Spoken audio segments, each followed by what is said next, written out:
They said I was being selfish, that at 78 years old, I should think about what's best for everyone.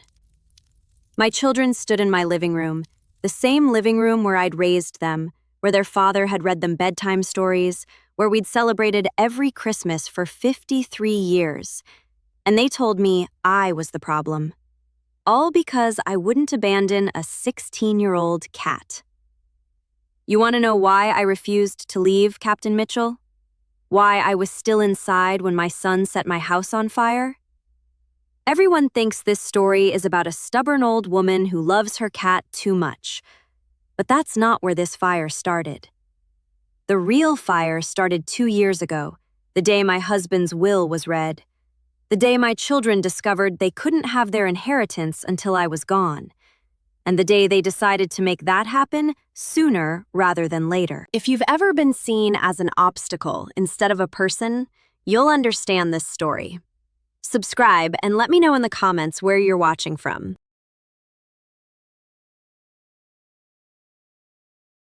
My name is Dorothy Whitmore. My husband Richard died 2 years ago after 49 years of marriage. Cancer. He knew it was coming, had 6 months to prepare. And prepare he did. The day after the funeral, our 3 children, Michael, Susan, and Robert, sat in the lawyer's office, expecting to hear how they'd split Richard's estate. $2.3 million. The house, his investment accounts, everything we'd built together. The lawyer read the will. I leave my entire estate to my beloved wife, Dorothy Ann Whitmore, with the following provision. Dorothy must remain in our family home at 847 Maple Drive and personally care for our cat, Hemingway, for as long as she is physically and mentally able. Should Dorothy choose to move to any form of assisted living facility, or should she rehome, surrender, or otherwise part with Hemingway's care, the estate shall immediately transfer in equal portions to our 3 children. The room went silent. Michael spoke first. What the hell is this? The lawyer continued. Richard has also included a personal note. My children, if you're hearing this, it means I'm gone, and you're probably angry. Understand that I'm not punishing you. I'm protecting your mother. I know how convincing you can be. I know the pressure you'll apply. Dorothy gave up her career to raise you, gave up her dreams to support mine. She deserves to live her final years in peace, in her home, with the companion I'm leaving her. If you truly love her, you'll let her have this. If you love money more, well, you'll have to wait. Susan was the first to cry. Not sad tears, angry ones. This is ridiculous, Robert said. What if Mom falls? What if she can't take care of herself? The will addresses that, the lawyer said. Dorothy may hire caregivers to assist her in the home. She may have medical care. The provision only activates if she voluntarily leaves the home or voluntarily parts with the cat. Voluntarily, Michael repeated. He was already calculating. I could see it in his eyes. I should tell you about Hemingway. Richard brought him home 16 years ago. A small orange tabby from the shelter, 6 weeks old. Richard held him out to me and said, I know I'm not always going to be here, and when I'm gone, you're going to need someone who understands that sitting quietly in the same room is enough. Someone who won't ask you to be anything other than exactly who you are. He was talking about himself as much as the cat. Hemingway slept on Richard's chest every night for 15 years. After Richard died, Hemingway slept on mine. My children didn't understand. To them, Hemingway was just a cat, an obstacle, a $2.3 million problem with whiskers. The first 3 months after the will reading, my children were attentive. Too attentive. Michael called every day. Just checking on you, Mom. Susan visited twice a week. Making sure you're eating properly. Robert kept suggesting activities. You should join a senior group, Mom. Get out more. I wasn't fooled. They were documenting, building a case. Then Michael showed up with a home inspector, just to make sure everything's up to code, for your safety. The man, hired by Michael, paid by Michael, found problems I'd never noticed. Loose handrail, uneven step, outlets without GFI protection.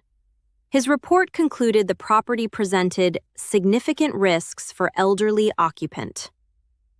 2 weeks later, Susan brought Dr. Patterson to Sunday dinner, a geriatric specialist. He asked me questions over dessert. What year is it? Who's the president? Can you count backward from 100 by sevens? I answered everything correctly, but when I paused to remember a medication I'd taken years ago, he wrote something down. His evaluation said I showed signs of mild cognitive decline appropriate for age. I didn't have cognitive decline. I was 78. That's called being human. But it was enough for them. That's when I started recording our conversations. Not because I knew exactly what they were planning, but because something was wrong. The way they looked at each other during visits, the questions that felt like tests, the casual comments about what if something happened and wouldn't it be easier if? So I kept my phone in my pocket and I pressed record. 3 weeks ago, the conservatorship petition arrived. They wanted legal authority to make decisions on my behalf, medical, financial, where I lived. The evidence was the inspection report, Dr. Patterson's evaluation, and statements from neighbors about my forgetfulness. Margaret Chen told me later, "Dorothy, a man came asking if we'd noticed you confused. We said no. He asked us to sign a statement anyway. We refused." The hearing was scheduled for November 23rd, 10 a.m. My lawyer said we'd win. "You're clearly competent. You manage everything independently." But my recordings worried her. I played them in her office. Voices of my children discussing the plan. But nothing criminal, just cold, calculating. "We need to move fast before she digs in. Once we have conservatorship, the cat goes immediately. The house is worth more than Dad's investments. That's the real prize." My lawyer listened. "Dorothy, this proves their motive. It shows they're acting in bad faith, but it's not enough to get them charged with anything. It's just evidence that they're not nice people." "So what do I do?" "You show up at the hearing, you demonstrate competence, you win, and then you change your will so they inherit nothing." She was right. The recordings showed greed, not crime. I needed them to actually do something criminal. I just didn't think they'd go that far. The night of November 22nd, I couldn't sleep. Hemingway was curled beside me, purring softly. I kept thinking about tomorrow, about standing in court and proving I was competent enough to live in my own home, about my children watching me, waiting for me to stumble. Around 11 p.m., I heard something. Not quite footsteps, more like careful movement, someone trying to be quiet. I sat up. Hemingway's ears swiveled toward the door. I grabbed my phone, turned on the flashlight, and went to the stairs. The basement door was open, light glowing from below. I should have called 911 right then, but it was my house, my home. I went downstairs. Michael was crouched beside the furnace, working on something with a wrench, toolbox open, flashlight balanced on the water heater. He didn't hear me until I spoke. "Michael?" He jumped, nearly dropping the wrench, spun around. "Jesus, Mom, you scared me." "What are you doing in my basement at 11 o'clock at night?" His face went through 3 expressions in 2 seconds. Shock, calculation, decision. "Your furnace has been making that rattling noise, remember? I said I'd come look at it." "It hasn't been making a noise." "Mom, you told me last week." "I didn't tell you anything, Michael." We stared at each other. The smell hit me then. Faint, but unmistakable. Gas. My eyes went to the pipe behind him, to the wrench still in his hand, to the way the connection looked wrong, loose. What did you do? Mom, I'm just checking the— What did you do? His jaw tightened. You don't understand the position you're putting us in. By living in my own house? By being selfish! The word exploded out of him. Dad left us nothing. You get everything, and we get to wait around hoping you don't live to 100. Do you know what that feels like? Watching you hold hostage money that should be ours?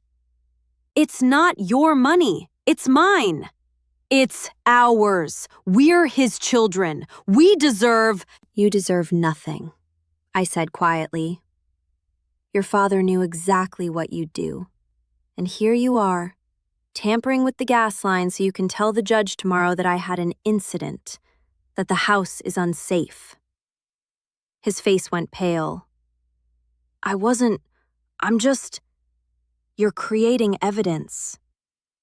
The smell was stronger now, much stronger. Michael looked at the pipe, at his wrench. His hands started shaking. Oh God, he whispered.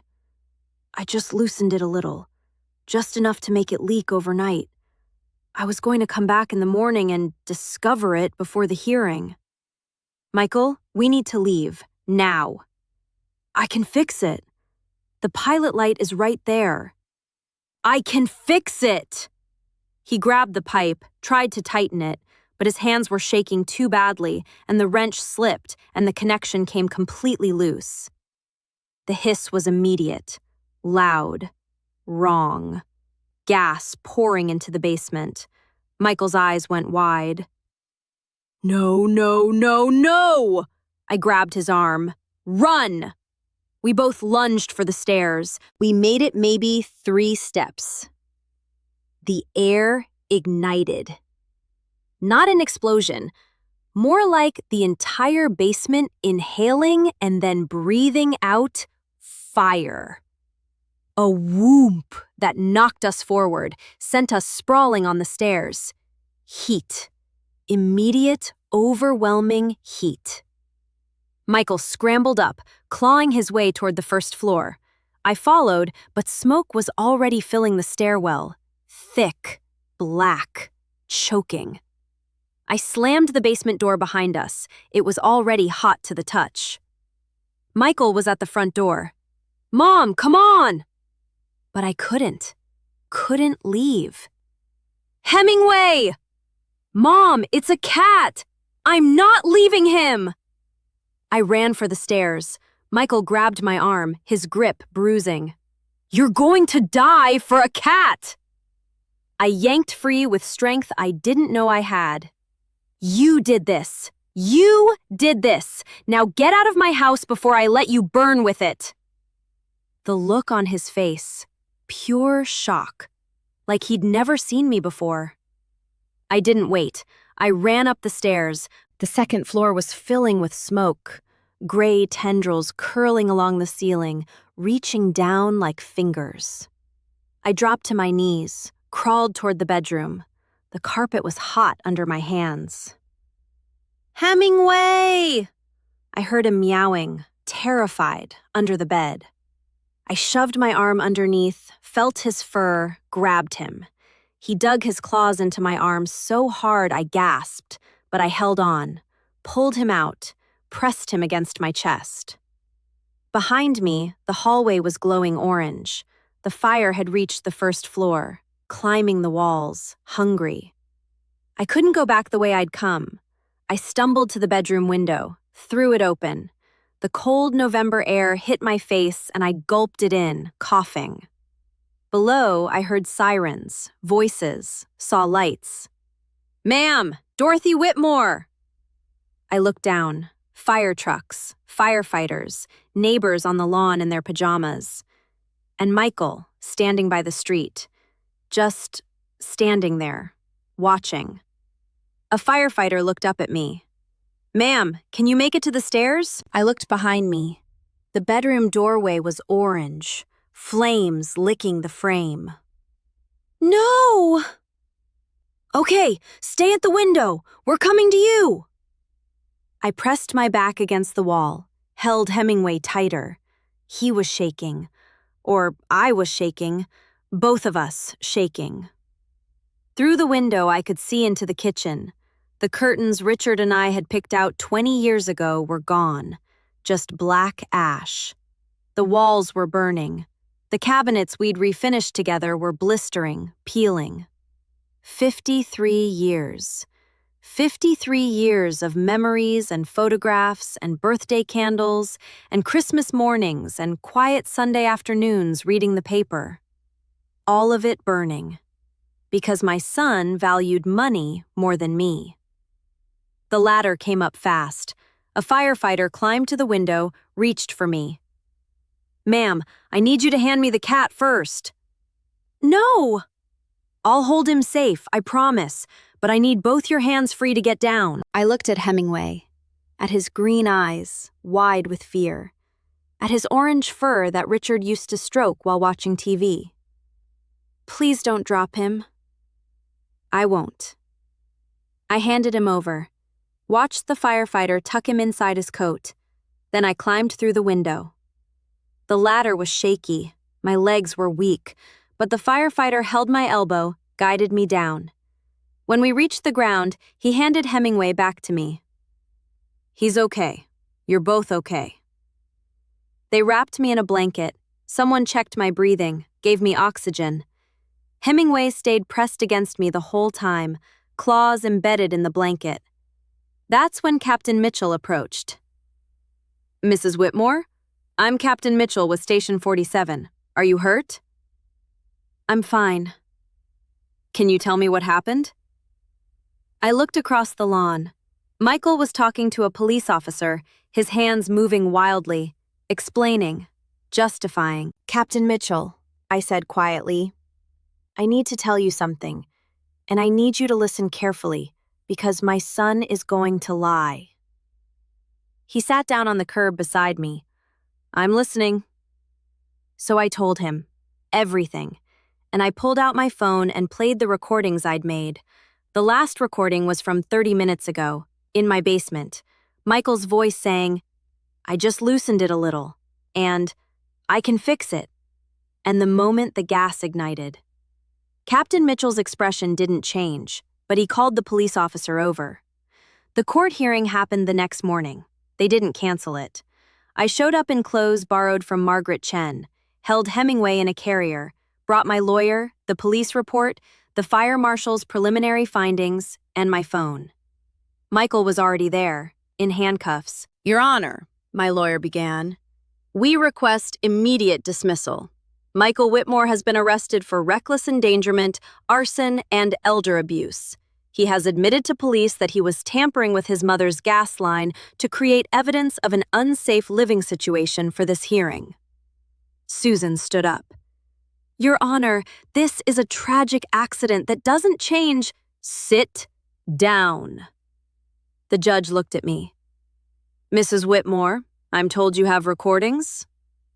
I played them. All of them. The room heard my children's voices, their plans, their calculations. And finally, Michael's confession in the basement, caught on my phone before the fire started. When it ended, the courtroom was silent. "Petition dismissed," the judge said. "And I'm referring this matter for investigation into the home inspector and Dr. Patterson for fraud. Mrs. Whitmore, I'm sorry for what you've endured.